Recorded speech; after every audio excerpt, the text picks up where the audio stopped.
ഇന്ത്യയിൽ നിന്ന് ലഹരി കലർന്ന മരുന്നെത്തിച്ചതിന് UAE-യിലെ ഫുജൈറയിൽ 2 പ്രവാസികൾക്ക് ജീവപര്യന്തം തടവ്. വെറും 5000 രൂപ വിലയുള്ള മരുന്നാണ് രണ്ടുപേർക്കും വിനയായത്.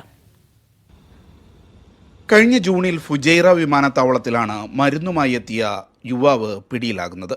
ഗ്യാസിനുള്ള മരുന്ന് എന്ന പേരിൽ സുഹൃത്ത് ആവശ്യപ്പെട്ടത് പ്രകാരം ഇയാൾ നാട്ടിൽ നിന്ന് എത്തിച്ചതായിരുന്നു മരുന്ന്.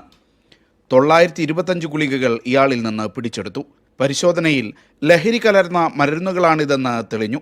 അടുത്ത ദിവസം ഇയാൾക്ക് യാത്രാ ചെലവും പണവും നൽകി മരുന്ന് കൊണ്ടുവരാൻ ആവശ്യപ്പെട്ടയാൾ നാട്ടിലേക്ക് രക്ഷപ്പെടാൻ ശ്രമിക്കവേ ദുബൈയിൽ അറസ്റ്റിലായി. ലൈംഗിക ഉത്തേജനത്തിനുള്ള മരുന്നെന്നാണ് ഇയാൾ നൽകിയ മൊഴി. മരുന്നിലെ ലഹരിയെക്കുറിച്ച് അറിയില്ലെന്ന് പ്രതികൾ വാദിച്ചെങ്കിലും കോടതി പരിഗണിച്ചില്ല. രണ്ടുപേർക്കും ഫുജൈറ കോടതി ജീവപര്യന്തം തടവ് വിധിച്ചു. Media 1 Fujairah.